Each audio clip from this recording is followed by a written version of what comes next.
बच्चों, हिंदी साहित्य की कक्षा में आप सभी का स्वागत है। हिंदी साहित्य की कक्षा 7 का अध्याय लौह अयस्क की खदानों से आज हम पढ़ेंगे। हिंदी साहित्य हमें हमारे जीवन में सिर्फ भाषा यानी बोली ही नहीं सिखाती, अपितु जीवन जीने की कला और उसके महत्व से भी अवगत कराती है। तो आइए इस अध्याय को हम प्रारंभ करते हैं।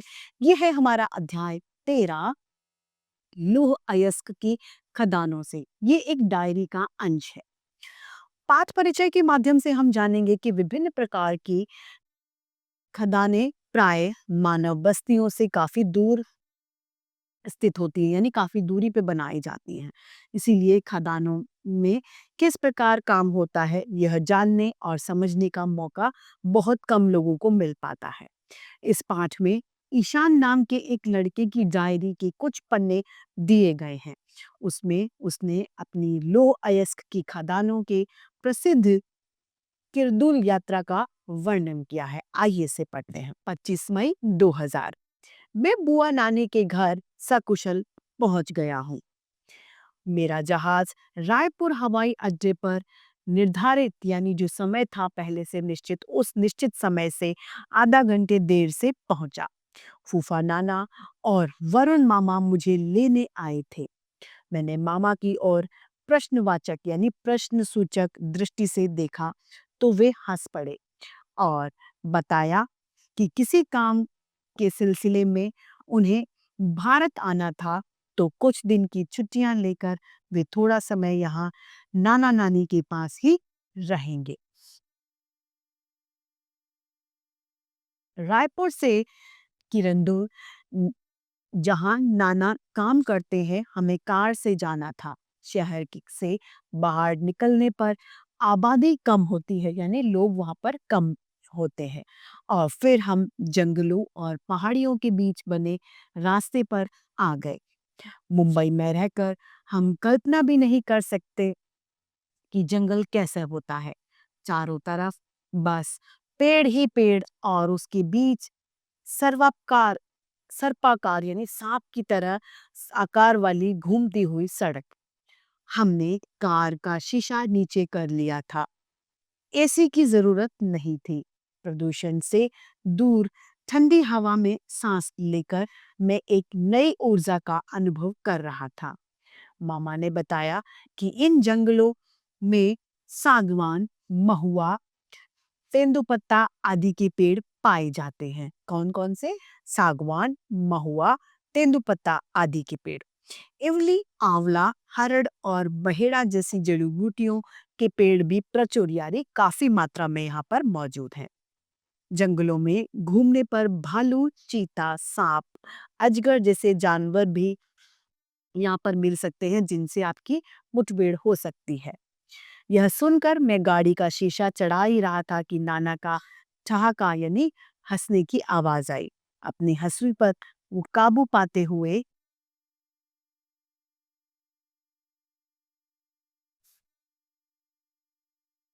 उन्होंने कहा, ईशान, जंगली जानवर हमें तभी नुकसान पहुंचाते हैं जब हम उनके साथ बुरा यानी खराब व्यवहार करते हैं।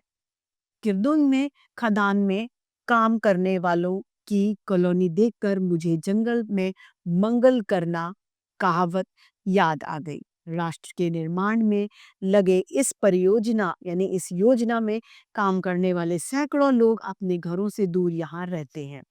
यहाँ के निवासियों की विविध बोलियों, पहनावों और खानपान को देखकर मुझे लगा कि यह एक छोटा भारत है। कार से उतरते ही मैंने बुआ नानी के पैर छुए तो उन्होंने मुझे गले लगा लिया। उनकी आंखें भर आई और वो मेरे सिर पर हाथ रखकर मन ही मन मुझे आशीर्वाद दे रही थी। 26 मई 2000 को उसने लिखा, रात का भोजन करने के बाद मैं बिस्तर पर लेटते ही नींद आ गई थी। सुबह नाश्ता करते समय मैंने फूफा नाना से कहा, मैं उनके साथ जाकर खदानों को देखना चाहता हूँ। नाना ने कहा, झटपट यानी जल्दी तैयार हो जाओ।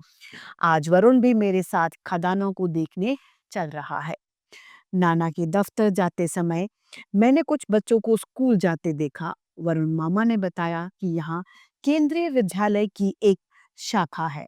बुआ नानी भी उसी में पढ़ाती है। साफ सुथरी सड़क, कम क्रम से यानी लाइन से बने हुए मकान, घरों के आगे छोटा सा बगीचा, चारों तरफ हरियाली। मुंबई के कंक्रीट के जंगलों में रहने वाले और सड़कों पर ट्रैफिक की भीड़ के आदि हम लोग तो ऐसे दृश्य की कल्पना भी नहीं कर सकते, क्योंकि वहां पर बहुत ज्यादा प्रचुर मात्रा में पॉल्यूशन है, आबादी बहुत ज्यादा है। नाना हमें लेकर एनएमडीसी की के चेयरमैन के managing director B Ramesh Kumar की दफ्तर यानी ऑफिस में गए। उन्होंने नाना और वरुण मामा से हाथ मिलाया और मेरी ओर हाथ बढ़ाकर कहा, हेलो यंग मैन, कैसे हो? दक्षिण भारतीय होने होकर भी उन्हें हिंदी बोलने के ढंग से मैं बहुत प्रभावित हुआ। दक्षिण भारतीय लोग हिंदी थोड़ी कम बोल पाते हैं या सही से नहीं बोल पाते। उनसे हाथ मिलाकर मुझे लगा कि अब मैं भी बड़ा हो गया हूँ। श्री रमेश कुमार ने खदान देखने की पूरी व्यवस्था करवा दी। दोपहर का भोजन करके हम खदानों की ओर चल पड़े। रास्ते में नाना ने बताया कि बेलाडिला 14 यानी बेलाडिला 14, जिसे किरंदुल भी कहते हैं, में लोह अयस्क का कच्चा लोहा हेमेटायर की किस्म में मिलता है। खदानों से लोहा अयस्क निकालने के लिए ड्रिलिंग मशीन से 10 इंच व्यास यानी 10 इंच गोले के व्यास का 14 मीटर गहरा छिद्र यानी गड्ढा बनाते हैं। फिर उसमें विस्फोटक पदार्थ डालकर विस्फोट करते हैं। अचानक नाना ने जीप रोक ली। सामने विस्फोट होने वाला था। बड़े जोर से आवाज सुनाई दी। सारा क्षेत्र धुएं से भर गया। पहाड़ के इस क्षेत्र में लौह अयस्क के 5 से 6 फुट तक के टुकड़े तोड़े गए थे। शॉवल नामक मशीन द्वारा इन टुकड़ों को डंपर में डाला जा रहा था। डंपर 85 टन यानी कि 85 टन क्षमता वाला बहुत बड़ा सा ट्रक होता है। मेरी लंबाई से भी दुगनी ऊंचाई वाले तो इस टायर ही होते होंगे। हमने अपनी जीप डंपर से थोड़ी दूर लगा दी। जीप डंपर के बच जीप डंपर के बच्चे की जैसे लग रही थी। क्रशिंग प्लांट में पहुंचकर डंपर ने सारा लोह अयस्क उसमें डाल दिया। यहाँ मैंने लोह अयस्क को मशीनों से कूटते हुए देखा। यह कुटा हुआ माल सुरंग में होते हुए कन्वे कन्वेयर बेल्ट द्वारा स्क्रीनिंग प्लांट में पहुंचता है। इस प्लांट में 6 मिलीमीटर से बड़े टुकड़ों को छांटकर अलग कर देते हैं। ये अयस्क पिंड कहलाते हैं। क्या कहलाते हैं? अयस्क पिंड। यहाँ से ये पिंड और छना हुआ चूर्ण से कन्वेयर बेल्ट के द्वारा लीडिंग प्लांट में लाए जाते हैं। यहाँ से इन्हें मालगाड़ी में मशीनों द्वारा लादकर विशाखापट्टनम भेजा जाता है। वरुण मामा ने मुझे बताया कि यह मालगाड़ी 60 डिब्बों की होती है। यानी इस गाड़ी में कितने डिब्बे होते हैं? 60 डिब्बे होते हैं। बेलाडिला की यह परियोजना पर्यावरण के लिए बहुत जागरूक है, जैसा कि मैंने स्क्रीनिंग प्लांट में देखा और नाना ने मुझे बताया। लोह अयस्क के टुकड़ों को छानते समय उसके ऊपर पानी डाला जाता है। खदान से आए मिट्टी और लोह अयस्क के चूर्ण को कुछ हिस्सा छनाई करते समय उसमें घुल जाते हैं। इस गाद के निस्तारण के लिए कम कदमपाल डैम है। गाद को इस डैम में डालते हैं। यहाँ मिट्टी और लोहे की गाद नीचे बैठ जाती है और ऊपर का साफ पानी नदी नालों में चला जाता है। शाम को घर आए तो रात उतर रही थी। खदानों में घूम घूम कर मैं थक कर चूर हो गया था। घर में घुसते ही नानी ने स्नेह भरी मुस्कुराहट से स्वागत करते आंखों की सारी थकान ही दूर कर दी थी। अब 27 मई 2000 को उसने लिखा, रात को तरुण मामा भी आ गए हैं। आज वरुण मामा हम दोनों को यहाँ लगने वाले साप्ताहिक हाट यानी मेले में ले गए। नानी ने हमें बताया कि इस क्षेत्र में रहने वाले जनजातियों मुरिया, मारिया, गोंड, डोरला और हम हलबा के लोग भी हाट से सामान खरीदने आ जाते हैं। इन जनजातियों के कुछ लोग अपनी वस्तुएं भी बिक्री के लिए यहाँ पर लाते हैं। आदिवासी या जनजाति के लोगों को यहाँ के लोग मामा कहते हैं। यह आदिवासी कपड़े तो कम पहनते हैं पर जेवर पहनने के बहुत शौकीन होते हैं। इनका झाड़ फूक और भूत प्रेम पर बहुत विश्वास होता है, यानी झाड़ फूक और भूत प्रेम को ये बहुत ज्यादा मानते हैं। शाम को दोनों मामा और मैं हाट की ओर चल दिए। मेरी आंखें आदिवासियों को खोज रही थी। अचानक सामने से आते हुए आदिवासियों का एक झुंड मुझे दिखाई दिया। नानी माँ ने जैसे बताया वे बिल्कुल वैसे ही थे।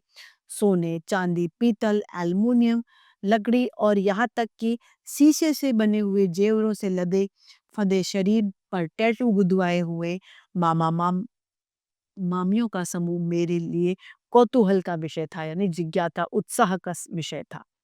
मैं उन्हें श्रद्धा की दृष्टि से भी देख रहा था क्योंकि नानी माँ ने बताया था कि राम कथा में जिन दंडिकारण्य का वर्णन आता है वह वही है।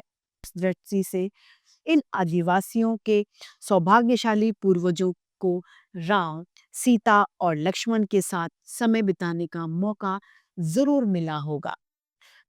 एक और सूखी लौकी के खोल से बने हुए तंबू लेकर कुछ आदिवासियों का समूह बैठा था। पता चला कि वे ताड़ जैसे एक पेड़ से निकलने वाला पेय सेल्फी बेच रहे हैं। अचानक ढोल बजने की आवाज आई। यह आदिवासियों का नृत्य स्थल और बुल और बुला रही थी। आदिवासियों को कहाँ पर नाचने के लिए बुला रही थी। भौतिकता की चकाचौंध से दूर इन आदिवासियों को खुशी और निश्चिंतता से नाचता देखना एक सुखद अनुभूति थी, यानी एक सुखद अनुभव था। अब 28 मई 2000, आज मुझे लौटना है। माँ और पापा के कहने पर बहुत उदास मन से यहाँ यह सोचकर आया था कि मेरी छुट्टियां बर्बाद हो जाएंगी। आज लौटते समय मैं बड़ा उदास हूँ कि मैंने यहाँ कुछ और समय तक रहने का प्रोग्राम क्यों नहीं बनाया। यहाँ का सीधा साधा जीवन, साफ सुथरी खुली हवा, जंगलों और पहाड़ों के बीच बसी राष्ट्र के विकास को समर्पित लोगों की यह कॉलोनी, उनका अपनापन क्या मुझे कहीं और मिल सकेगा? क्या मैं इसे कभी भूल पाऊंगा? यादगार के रूप में मैं लोह का एक पत्थर भी ले जा रहा हूँ जो कि फौलाद जैसा लगता है, यानी बहुत कठोर, बहुत ठोस लगता है। फूफा नाना मेरा सिर सहला रहे हैं। मैं जानता हूँ वे नानी की तरह अपना प्यार नहीं दिखा पाते। मेरा सामान गाड़ी में रखा जा रहा है। एक बड़ा सा बैग बुआ नानी मुझे थमाती है। उसमें उनके प्यार का उपहार है, मेरे लिए, माँ के लिए और पापा के लिए। गाड़ी चल पड़ी है और मैं खिड़की से बाहर सिर निकालकर हाथ हिलाता हूँ। नानी पल्लू से आंखें पोंछ रही हैं। इतना निश्चल प्रेम, इतनी आत्मीयता महानगरों में कहाँ, इतना प्यार आज शहरों में नहीं बचा है।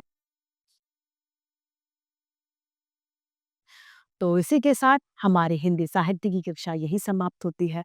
फिर से हिंदी साहित्य के ऐसे रोचक अध्याय लेके आपके सामने प्रस्तुत होते रहेंगे। आज के लिए इतना ही, फिर मिलते हैं। धन्यवाद।